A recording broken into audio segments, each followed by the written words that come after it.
Hey guys, Average Scarecrow here with another Raid Shadow Legends video. Thank you very much for dropping by the channel.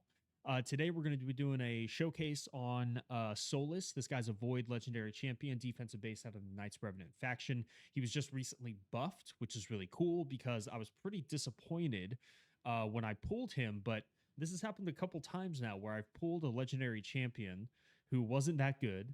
And then a little while, or not too long after I pulled them, they received a buff. It happened with Claydna was the one that comes to mind. I pulled a Claydna. I was super disappointed because she was really bad for a Void Legendary Champion. And then they gave her a really nice buff. And now, even though I don't use her a ton, she gets some play in what's that area called? Sand Devil's Necropolis. She's God tier in Faction Wars, especially in like a 9-piece protection. You can get protected unkillable, or I'm sorry, revive on deaths with her now in Faction Wars Hard. That's very good. But yeah, this happened with Soulless as well. And it's kind of the same story. I was really disappointed when I pulled him and then they announced his buff. I was excited. And then when they showed the buff, how they were changing it, I was even more excited because he's got a lot of really cool stuff in his kit now. So what we're going to do is I'm going to read the kit, and then on my left screen, I've got the buff actually pulled up. So as I'm reading this, I'm just going to tell you what's changed on his kit, what they added, and so on and so forth. So let's go and jump right into it. Soulless, very cool looking champion. He's like a big tank. This guy's a unit. Fits really well with the fact that he's a defensive-based champion, so that's awesome. Reviews are still bad on this guy. However, they announced that moving forward, any champion that is buffed will have their ratings reset. However, they're not retroactively going to do that. So Soulless was buffed before they announced that. Therefore, all of these are outdated. So keep that in mind. I think he's much better now than these reviews would suggest that he is. Okay, so let's go ahead and go into it with the A1 here. We've got Bewildering Blow. Attacks one enemy, has a 35, books up to 50% chance of placing a stun for one turn. Will ignore 30% of the target's defense if the target is under a provoke. So the only thing that really changed here is the ignore defense mechanic if they're under a provoke, and they also buffed his multipliers on this ability a little bit. So that's really cool. On the A2 here, we've got attacks all enemies. Wave of Despair. Sorry, this is on a 3-turn cooldown when booked. Or I'm sorry, not when booked. It's already on a 3-turn cooldown, which is pretty cool. The books go into the chance, right? So has a 75% chance, books up to 100 to remove all buffs, and also has a 100% chance when booked to placing a 50% decrease attack and a hex for 2 turns. So this one was a big change. So before, this was a 3-time random hitter, with each hit having a 75% chance of removing all buffs, and then places a provoke for 1 turn. If a buff was removed, the provoke cannot be resisted. So they took away the conditional irresistible, but they turned this into an AoE buff strip, and they changed the provoke into a decrease attack and a hex. Now, this is really good because buff strips in arena are really good, but then decrease attack and hex are really good in a couple different areas, primarily Hydra and Spider Hard 10. So having kind of a multi-use and remove all buffs is also good just in PvE contents if they get buffs. So this is a very solid ability now, which has some utility in multiple areas, which is really great for a Void Legendary Champion. So really good job there. And then on the A3, we've got Reign of Terror. Excuse me, sorry. It's an AoE attack on a 3-turn cooldown when booked from a 4-turn, increases the duration of all debuffs on each target by 1 turn, and then places a provoke on all enemies for 1 turn. Places a shield on all allies for 2 turns equal to 30% of the damage inflicted, and a counter attack on this champion for 2 turns. Damage increases by 10% for each debuff on the target. This is on a 3-turn cooldown when booked. So you get a nice juicy shield on this. You get a provoke on all enemies and a counter attack on himself for 2 turns on a 3-turn cooldown, which is going to lead into more single target attacks on the A1, which is ignoring 30% defense if the target is under a provoke, which they are, and also has a 50% chance of placing a stun. So now you got a 50-50 on the stun after the provoke. So very good synergy between the A1 and the A3. but then also synergy between the A2 and the A3 as well, because you have a chance to extend the decrease attack and the hex. So really good synergy with all of his kit now. So the A3, it looks like what happened was um bu- bu- bu- bu- so they changed this from, I'm sorry, I'm reading it right now. Oh, so they changed it from a shield on himself to an AoE shield. And then they added the counterattack as well. So he did not have the counterattack, and it was only a shield on himself. So that's a huge change as well. On the passive, he actually didn't have a passive. So this is all brand new. Foul provocation will ignore 30% of a target's resistance if the target's defense is lower than this champion's. Perfect. That means we don't have to build him necessarily with a ton of accuracy unless you're taking him into the arena, and then you still do have to prioritize a little bit of accuracy, but not much. So think, for example, if someone has 600 accuracy, right? You can ignore a third of that. And instead of building him with 650 accuracy, you could go for 450 instead. That's really, really powerful in the arena. And then all allies deal 25% more damage to targets under a provoke debuff placed by this champion. If there are multiple champions with this skill, only one will activate. He's got defense in all battles. By 33%, they changed this aura. It was defense in faction crypts by 44%. So a really powerful faction aura, but now a really powerful general use aura. So that's really, really good. All right. Now I've got my Soulless 1-star awakened. I've got him in Lightning Cage. Lightning Cage, I think, is a good one to have because you have a 50-50 chance. Sorry, guys. Of having a random buff from being stolen, removed, or transferred, and then you can do bonus damage equal to 2%, 20%, 2% of an enemy champion's max HP, or 1% of a boss's max HP. So you actually get a little bit of enemy max HP damage as well. So that's nice. All right, moving on from there, let's go to the relic. Now, I don't actually have a relic on him. Couple really good options here, though. Mask of Rage, wearer receives 5% less damage from enemies under provoke. This is a good option here. This goes up to 1, 2, 3, 4, 5, 15% damage mitigation, which is really, really good. You can go, I don't think Gore Crescent would be a very good one, but you could also go Molten Deathbell, whereas turn meter is increased by 20% when applying a provoke debuff to enemies. So you can basically, that's actually really powerful. Let's try him in Molten Deathbell. No. Let me look through and we'll see what else we have. Essence Quencher, yeah, any damage dealing one. But the one that comes to mind, because he has so many debuffs, I'm not going to switch it because I don't want to spend the gemstones. But one that came to mind immediately, Erethi Coronae. Wearer's damage increases by 1 up to 6% each time they place a debuff, up to 30% bonus damage. So that's a really, really powerful one. I actually am going to try him in Molten Deathbell because it gives us accuracy and defense, which is really good. And then we'll also get some turn meter fill, which means we'll get back around to these abilities even faster. So I like Molten Deathbell. It's a good one for him. It's a good rare option if you have rares. Of course, if you want to maximize damage, you could just go with the ignore defense ones. But again, like I said, that costs about 320 to switch those around. So I don't want to use all of my star stones. Oh my gosh, I'm sorry, guys. I'm sorry. I'm so tired. All right. On the support tree here, I went support offense. We've got pinpoint accuracy, we've got charged focus, and we've got shield bearer to increase the value of his shields. We've got rapid response, a 30% chance to increase the turn meter by 10% when a buff cast by the champion is removed or expired. Swarm Smiter increases accuracy by 4 for each enemy alive, up to 16. You could also go Arcane Celerity instead of Swarm Smiter. So a good option would be Rapid Response and Arcane Celerity to really maximize the amount of turn meter fill that you're getting. I wanted as much accuracy as I could, though, especially for the arena. We've got Lore of Steel for base stat set bonuses by 15%. It's multiplicative, not additive. Cycle of Magic for a 5% chance to decrease the cooldown of a random skill by 1 at the start of every turn. And then finally, Lasting Gifts. This is going to give us a chance to extend the shield and counterattack. which I really want the counterattack, and honestly the shield as well. So it's good for both. On the offensive side, we're going Deadly Precision, Keen Strike. I actually went Life Drinker here. Heals by 5% of the damage inflicted when attacking with 50% HP or less. I think a better one would probably be,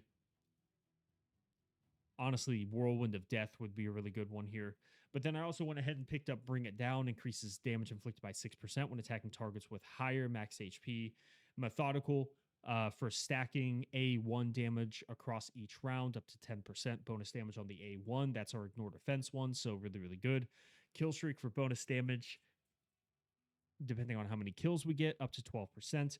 And then finally, Helm Smasher, a 50% chance of ignoring. Oh my god, I'm so sorry. I was up really late last night. A 50% chance of ignoring 25% of the target's defense in addition to the amounts ignored by the skill. So on the build, we've got Feral here, so that's going to give us some accuracy. Lethal is going to give us crit rate and ignore defense. Slayer is going to give us crit rate. Chronophage is actually going to give us resist, speed, and resist. Now, resist isn't super important, but we do get a lot of defense, right? So crit damage with crit damage with some accuracy here. Defense with defense percentage, and then accuracy with defense with HP percentage. This actually isn't a very great one, so let me see if I have something better. We can go, we want accuracy, and then priority stats, let's say defense and speed. We want those to be the highest. That's a pretty good one. Let's go ahead and put them in the Mercurial one. So now we've got Mercurial as well, which is going to give us speed, accuracy, and a lot of defense percentage as well. Okay, so that is the build. Total stats here, we're looking at about 46 on the HP, 5736 on the defense, 240 on the speed, 290 on the crit damage, and 355 on the accuracy. Let's go ahead, and I want to show them off in a couple different dungeons on hard mode. So let me get that team put together, and then I will be right back, okay? Okay, guys, we're back here. This is Spider, stage 10 on hard mode. We're going to test a few things here. First off, the damage, but more importantly, the shield. So the shield on the A3 makes him arguably the best shield champion for Spider, even better than like your Miscreated Monsters and your Sir Nyx. Because it's based on the damage dealt, you can basically become unkillable as long as the shield is up. So we're going to place increased defense on here. We've got the fervor, we've got the drop defense and weaken. Let's slow it down and let's see how much damage he can do. So 350, about 350,000 was roughly what I saw. Didn't quite kill everybody, but I mean, look at that shield, man. Look at the size of this shield. You'll literally never die. Never. You don't have to worry about it now. You can put him with someone like Wixwell, and you can extend a little bit, which is cool. I think, oh, you know what? I think my Donnie might not actually be built. So, but, oh, no, he is. He already took a turn. I wasn't paying attention. Sorry. So we can go here. We can extend to keep that shield going a little bit more and extend it a little bit more as well. Let's go ahead and apply Hex on everybody, and we get a bunch more kills. So the A3, definitely the hardest hitting ability on there. But again, we can extend those debuffs, keep the Hex, the drop defense, and weaken up even longer. And because we have Donnie resetting, we're already coming back around to the shield so we can reapply it. I mean, look at that. You'll never, like, as long as you have that shield up, you'll never die. Never. You just don't have to worry about it. So we can just throw this on auto now because he should... Oh, we didn't have drop defense and weaken, but now we got the provoke. And like I said, the shield... you know, we'll just never die. We'll just never die. So.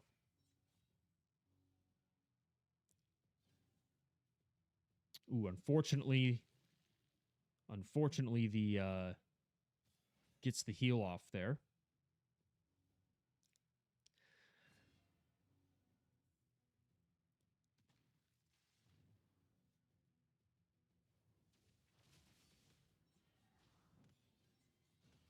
Yep, there it is. Everybody resets.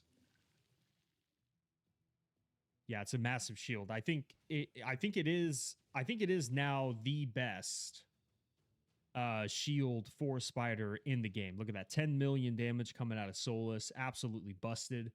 Incredibly powerful. The provokes, even if you don't kill them all, the provokes are going to keep you keep your other champions alive. So that's really cool.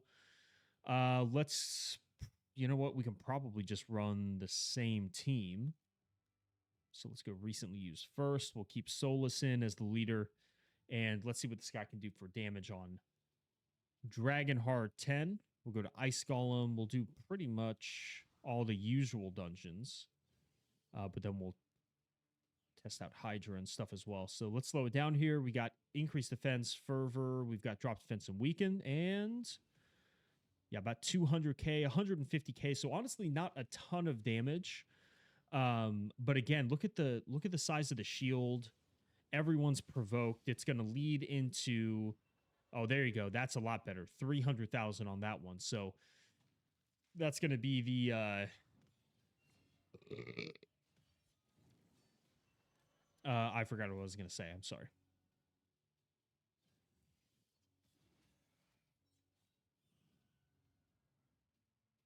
$214 on the A1. Okay, not bad, not bad, not bad. When you consider again, like, that he's going to be counterattacking a lot, or potentially counterattacking a lot. We're kind of killing everybody super quick, though. Look at that, 151. Now he's going to lose a little bit of damage on the A1 when he counterattacks because you take about, I think it's 25% damage mitigation on counterattack abilities. So you expect it to do a little bit less damage. There's the decreased attack and the Hex.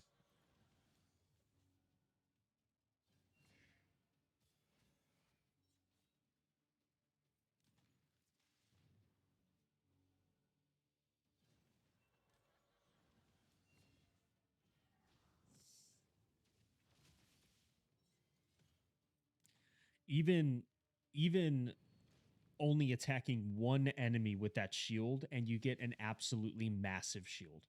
It's really, really powerful.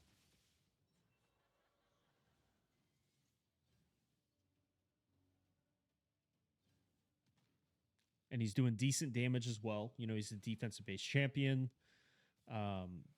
Great survivability now, keeping the team alive. The boss isn't even able to get through the shield to do any damage to us. So really powerful. Now it's just about chipping away at his health because he's not doing a ton of, like, you know, raw damage. Like, he's not going to come out and hit for, you know, 1,000,000 damage, but he enables you to stay alive. He keeps the enemy under control. There's that, you know, huge shield again. So we don't have to worry about taking any damage, and he's supplying decreased attack as well. So just even further mitigating that damage.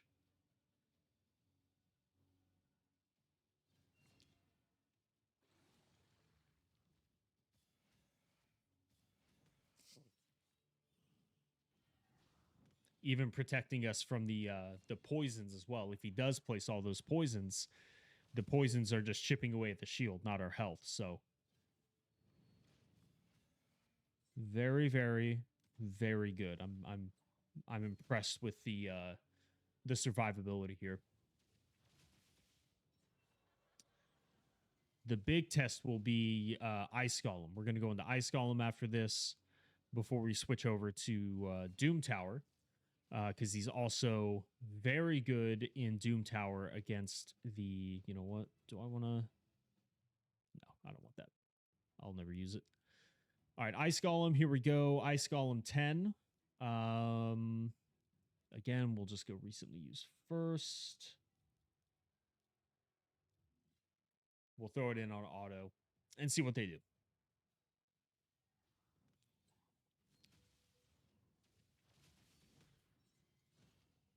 So don't like the setup there. We didn't place the increased attack or anything. But we didn't kill everyone, but everyone was provoked. We're a little too fast though, so it's fine. Now we're in a little bit of trouble here. There's that stun, which is great.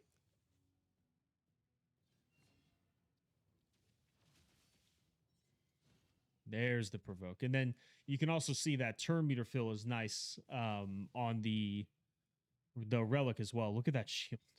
Look at the shield, man. That's totally nuts.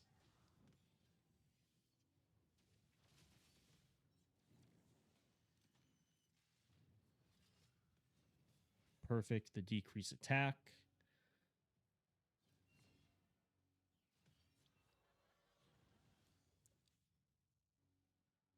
Nice, reliable stun on the A1. Really nice. And then dealing pretty decent damage to the minions as well. 200k. That's good. I like that. There's the massive shield. And now I want to know, are we going to... I mean, without the minions, we'll definitely survive. But I'm kind of curious to see... Yeah, so with 50% ignore defense there, he still barely like does any damage to that shield. So excellent for survivability. The combination of the massive shield and the decreased attack, I mean, you basically just don't have to worry about taking any damage.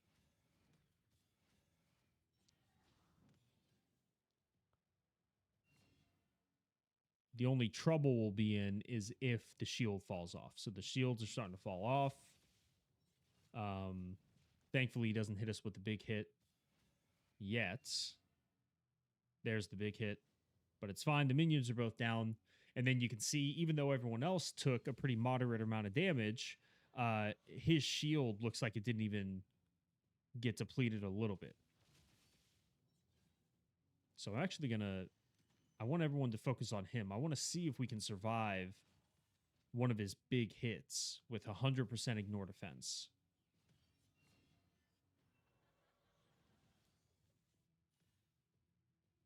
Well, the shields had kind of fallen off, but the decreased attack alone was really good.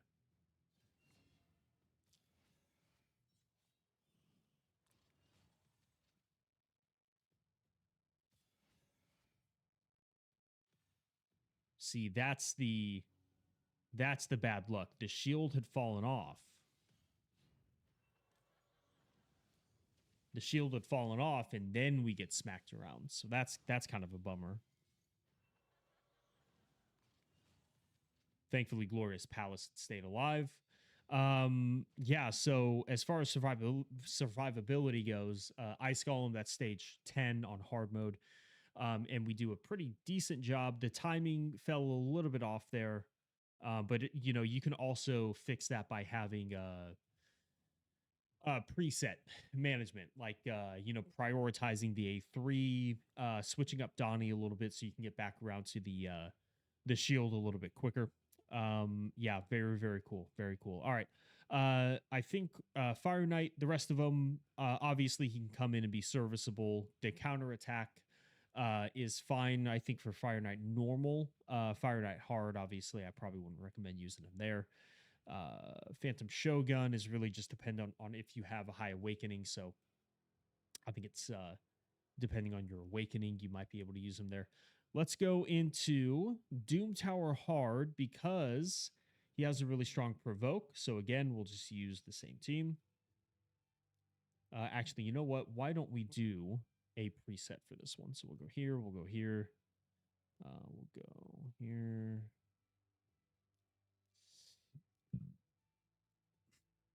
And then I don't want to use Wixwell because I don't want the double provoke.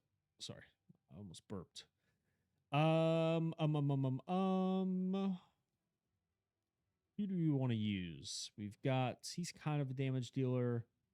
Why don't we go? Oh, I don't know. I don't know. Who looks fun, guys? Who looks fun? So many champions. So many champions I can use. I've got Hex. I've got Drop Defense and Weaken. I've got the Provoke. Here we go. Is he built is the question. He is. All right, so for this one, I actually do want to use a preset because I want to save the shield and the provoke for this round. And I don't want him to use his reset. I want him to open with this, and then we can prioritize that. So, all right, let's go ahead and take it in. He's a provoker. So for the Magma Dragon, he's very, very good. um, to make sure that your team isn't getting hit really hard, because the Magma Dragon actually can hit very hard if you don't have him under control. So for a lot of people, they might struggle a little bit with that. But as long as you can provoke, you're good to go.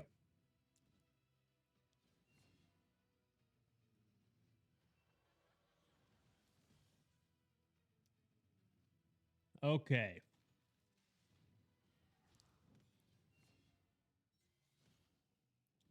All right, so there's the provoke. Now, unfortunately, we didn't have drop defense and weaken, so the shield wasn't as big as it could have been.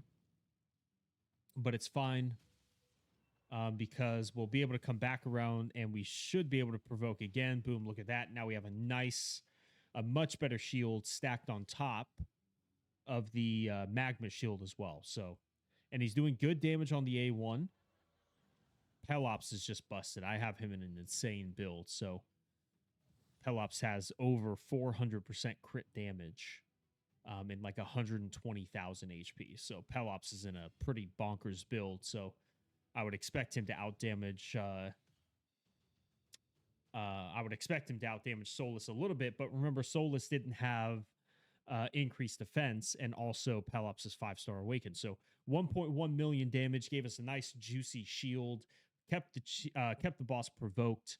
Also supplies decreased attack as well to help with survivability. So definitely more serviceable than he used to be in Magma Dragon as well. He wasn't always horrible for Magma Dragon because he did have the 3-time random hitter provoke on the A2 and against the boss.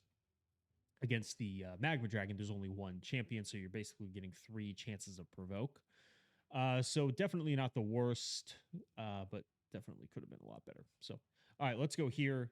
Again, we'll go, let's take actually Wallmaster out, and we'll go Provoke with the shield and the decreased attack and Hex. We need to take Marius out, actually, because Marius is missing gear. So actually, we will keep Wallmaster in. And then what else do we need here? Why don't we bring Donnie in again to help reset all of those abilities? And let's see what these guys can do. Okay. A couple things for Hydra to keep in mind. Because he is placing counterattack on himself, you have the option to build him. You have the option. Look at that shield. The shields are just massive. The shields are just massive. But you have the option to... I don't think Wallmaster is built.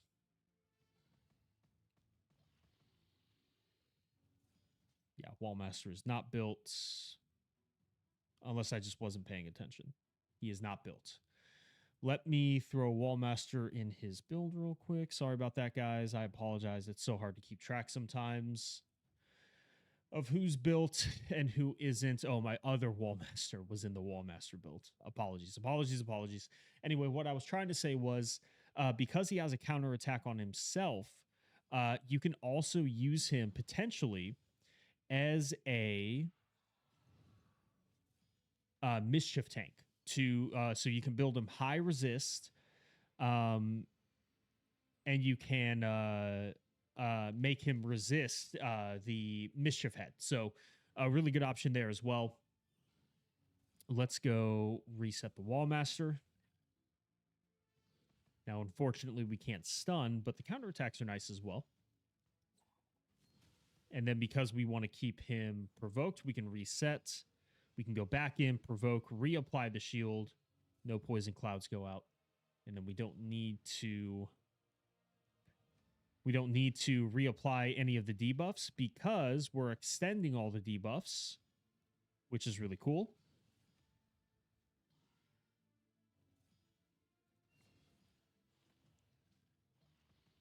I am curious to see what he can do damage-wise. So, again, we can apply decreased attack and Hex now. Hex is fantastic for... I do want to place the drop defense here. That's why I use that ability.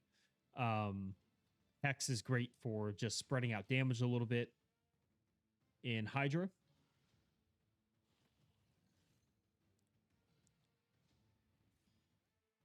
Okay, here we go. We're almost there.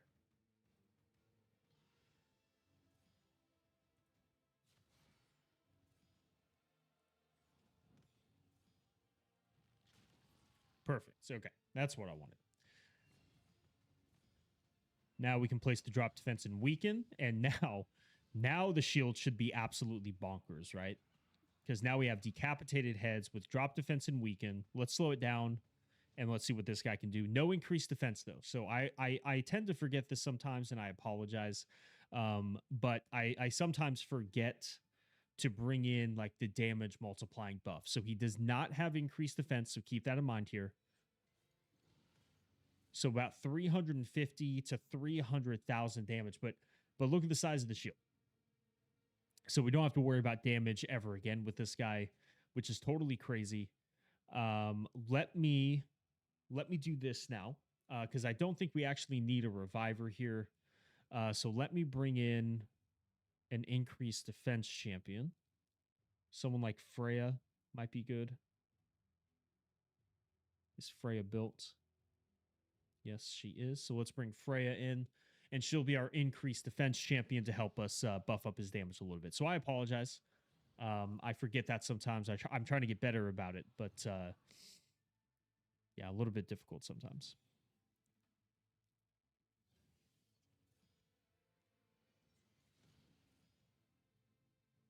Yeah, that shield is crazy. Shield's crazy. Just never have to worry about damage again. The only thing you have to worry about are champions like Wallmaster, because he has extra turn mechanics.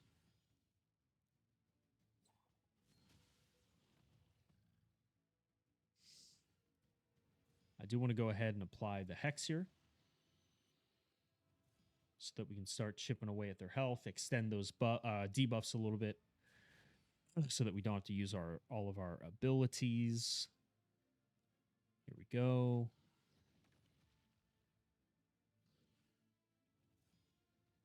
This head right here, the Head of Suffering, kind of an obnoxious one to go up against because he mitigates our AoE damage so much. We can reset Wallmaster again. Smack, smack. And then, like I said, look at the size of that shield. So even if that, even when we get hit by the Head of Wrath, we still just don't have to worry about the damage really at all.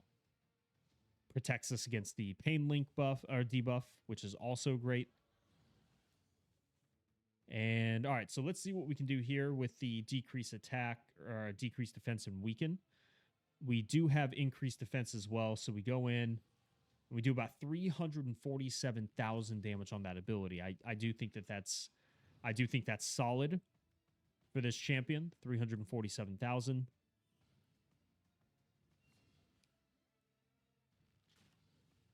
Okay, now we have the A2 here. So let's slow it down. Let's see what we do. 248 and 370. No increased defense anymore. Let's just go ahead and reset everybody, right?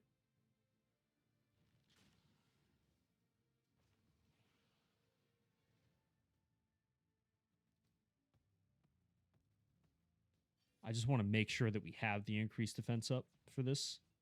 So now we've got increased defense, we've got drop defense, we've got weaken. I'm going to slow it down here. Let's see what we do on this big hard-hitting ability. 700 to 750,000 damage on decapitated heads. And then the shield basically covering up our entire health bars. So, yeah, very, very good. And remember that, again,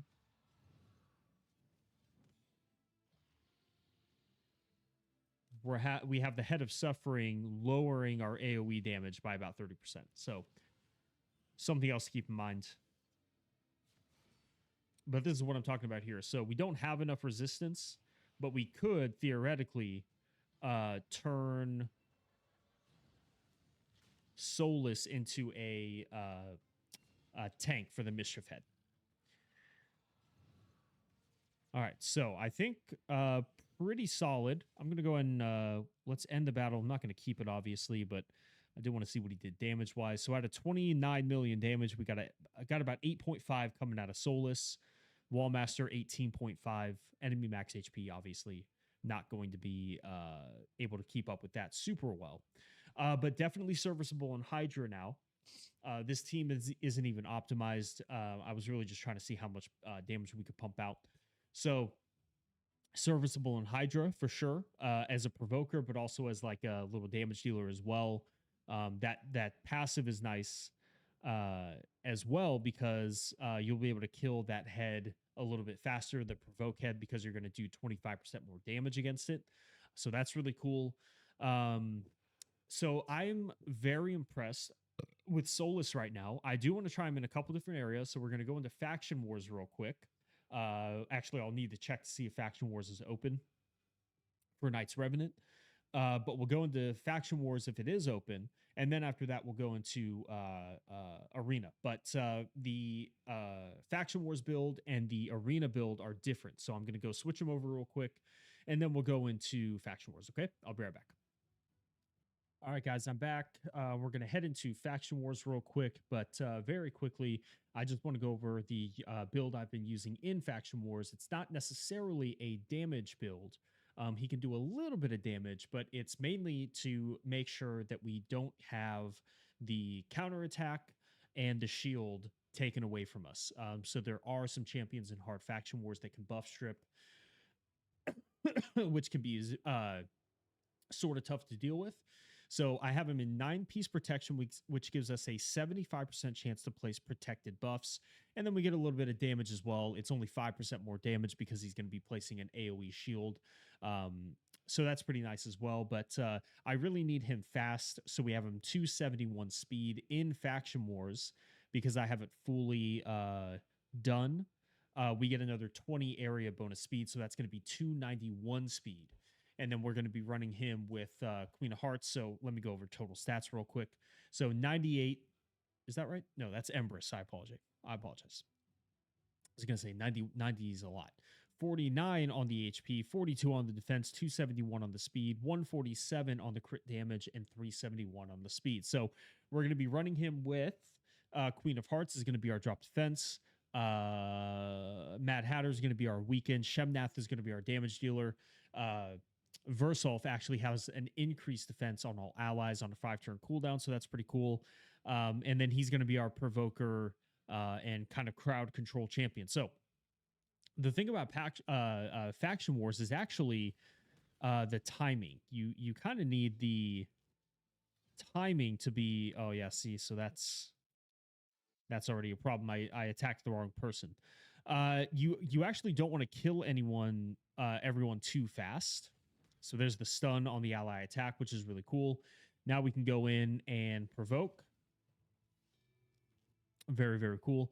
You kind of want to take your time to make sure or try to make sure that your abilities are off cooldown. So we definitely want to take out the revivers, though, for sure.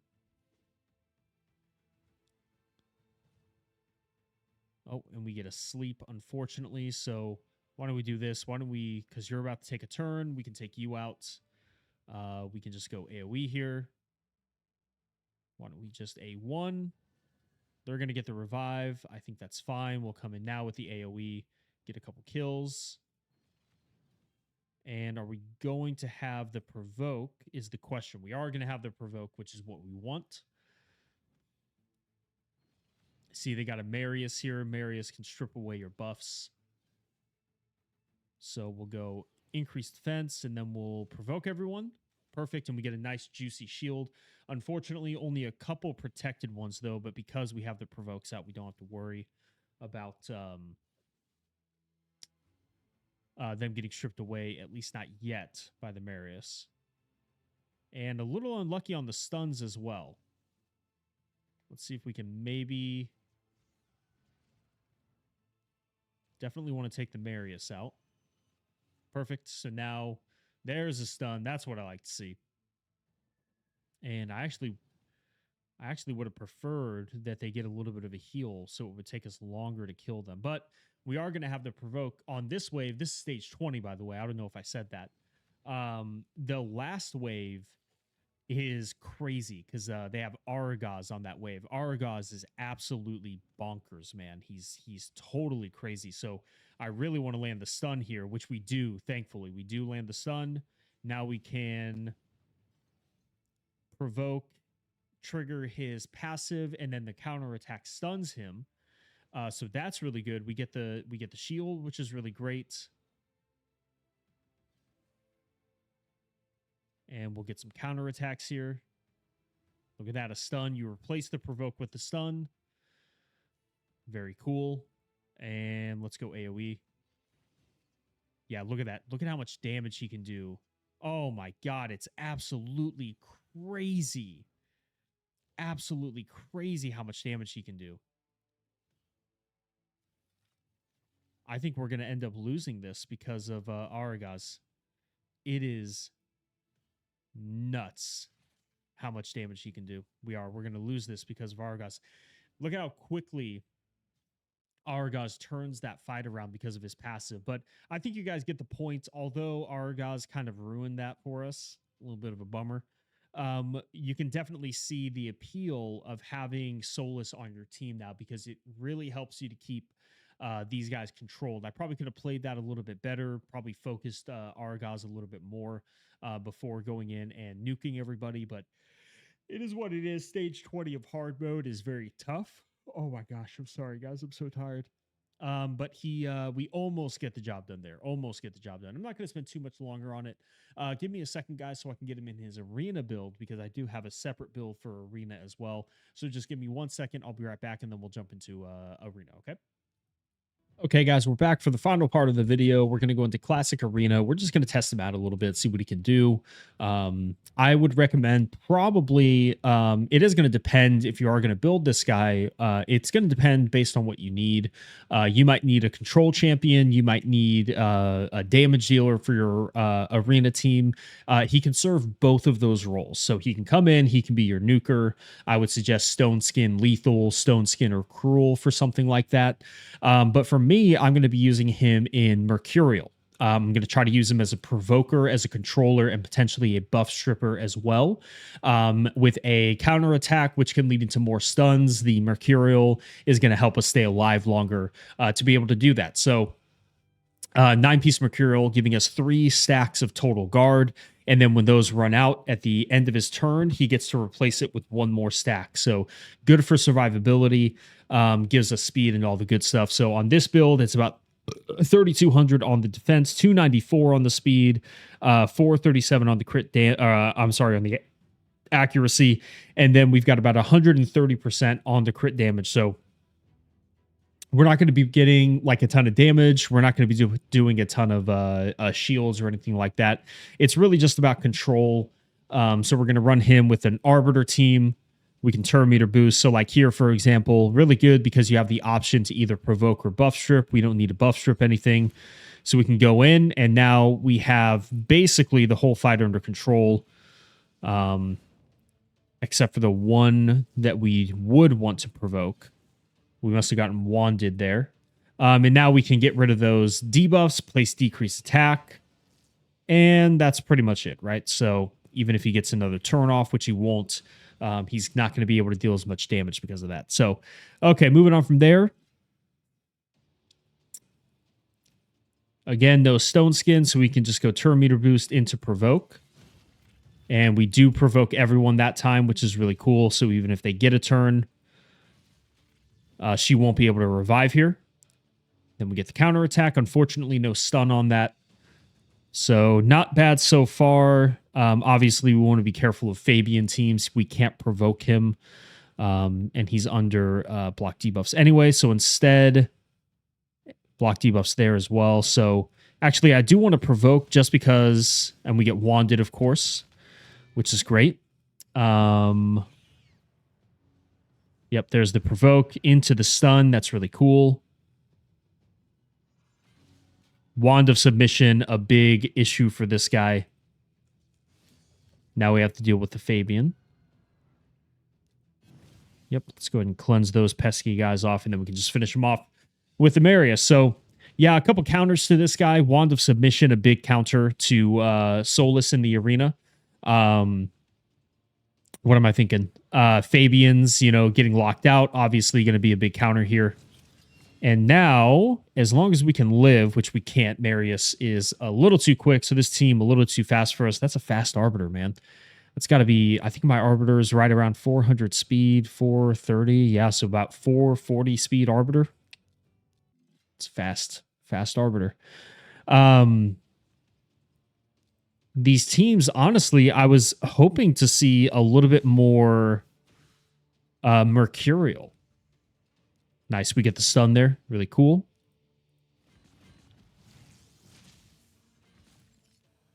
And now it's just Fabian we got to deal with.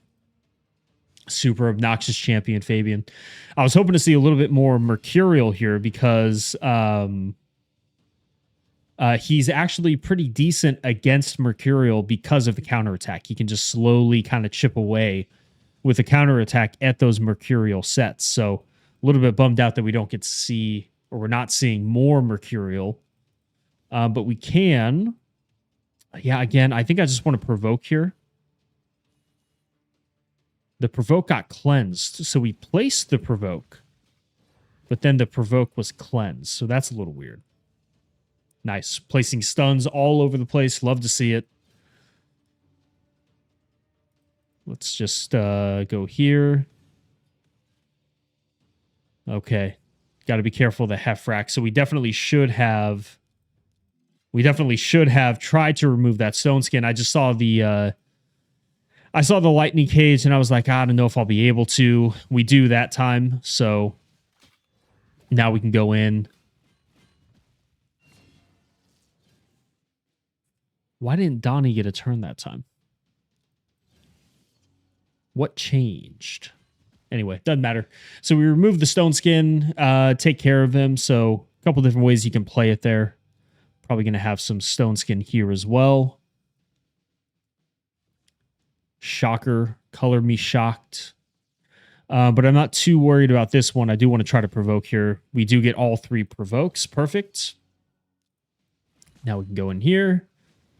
And, we cleansed off the provoke because we did too much damage. So let's try to buff strip. We do buff strip. Then we can start resetting.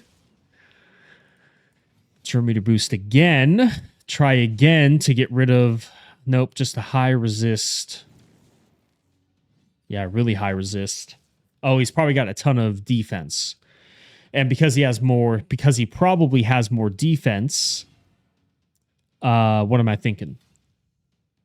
We don't get the ignore resist from his passive, from Soulless's passive. So keep that in mind as well. You'll get the passive on most champions except for these really tanky defensive-based champions. This is the slowest Ultimate Death Knight I've ever seen in my life. Please, for the love of God. I'm just going to put it on auto. Yeah, so I think that he's good in PvP. I would say that it's kind of just gonna depend on what you need. I probably won't use him a ton in arena. I'll just start doing these on auto. I probably won't use him a ton myself in arena just because I have some really powerful buff strippers and provokers and crowd control champions. But I think for me, I'm really gonna benefit from even with the ignore resist. Okay, maybe we would just 3% it. So we get the stun there. I think I'm going to get a ton of value out of this guy for like Doom Tower rooms. I still have Doom Tower hard to farm a little bit for some champions. Certainly in like dungeons, they do some dungeons now where it's like, these factions only type of thing. That's unfortunate. That's why I don't like going up against Fabian. But yeah, there's plenty of areas where I'm going to use this guy. Certainly, hard Centranos is a really good one. Just getting wanded into oblivion, man. I think there's just a lot of counters now to crowd control champions. Wand. To be fair, I'm seeing a lot of wands, and I don't normally see this much wand of submission, so that's something else. Yeah, Fabian just super obnoxious, man. Fabian's just really obnoxious. Yeah, so overall, I would say definitely viable in arena. Definitely viable. I don't know if I'd say it's his best area, at least not for me. There's that Mercurial coming into play.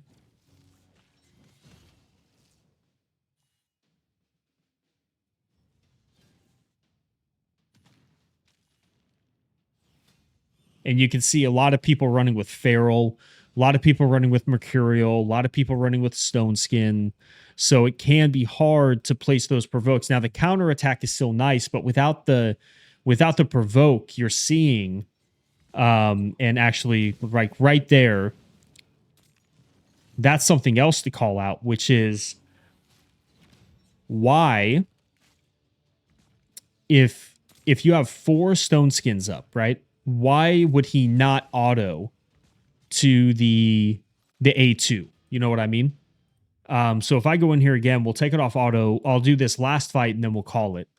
Why would he auto with the A3 here and not go in with the A2 to get rid of some of these Stone Skins? You see what I mean? Because now we've got 2 Stone Skins gone and we can actually go in and we can start chipping away at these guys. Now I should have done the increase. I should have done the increased defense there. We can play some provokes. We can reset.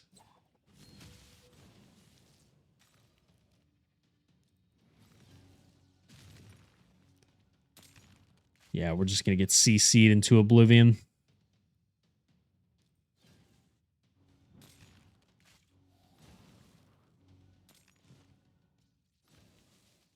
Wow. That's a ton of accuracy on that champion because my Donnie, I've said it before, the amount of accuracy these guys I'm going up against have is crazy because my Donnie has almost 1,000 accuracy. It's well over 900 accuracy that my Donnie has, and he's still getting CC'd like that. That's crazy. Yeah, so not my best team. Probably not the best showing I could have done for him, to be totally fair. I wanted to try and switch it up for this video rather than running him with like the normal like Odins and Queen of Hearts and all those kind of really busted champions. Because I wanted to see what he could do on a more, I guess you could say traditional team, like a speed lead, with a nuker. I don't know. So Soulless, 9-piece Mercurial. I think it's I think it's the best build if you're trying to go for the control aspect of his kit. If you're trying to go damage, obviously, like I said, Stone Skin and Savage, Stone Skin and Cruel, I think is probably the way to go. Probably could have done with a little more speed, but it is what it is. Guys, I think I'm going to go ahead and wrap up the video there. I appreciate all of the views we've been getting lately. The rare champion video I did, the 4 rares from the Argonites, is almost at 2,000 views. That's awesome. Really, really cool. I'm really grateful for all the feedback and all the views and all that, the subscriptions. It means a lot. I do this as a hobby, but I have fun doing it. So to see that there are people out there that are enjoying the content is really cool. So I appreciate that. Soulless, this buff definitely made him more viable in a lot of areas of the game. I'm not totally convinced that he's like, end game viable in areas like Arena, but he's definitely viable for, I think, most people. I say end game, like I'm not end game, I'm not platinum, but I can push pretty far into gold 5 arena, and I've hit platinum twice before. So I would like to think that I'm kind of at the end game of arena in classic arena, and he does seem to struggle a little bit, like he's, especially with Mercurial now, and lockout champions being so prevalent. So, but definitely in PvE, this guy's a beast. I love him. I think they did a great job with this buff. Let me know what you guys think. Do you like the buff? Do you dislike the buff? What else would you have done? Would you have added something else? Would you have changed something about his kit? I'd love to know what you guys think. Thank you so much for dropping by the channel. As always, I really appreciate it, and I'll see you on the next one. Bye, guys.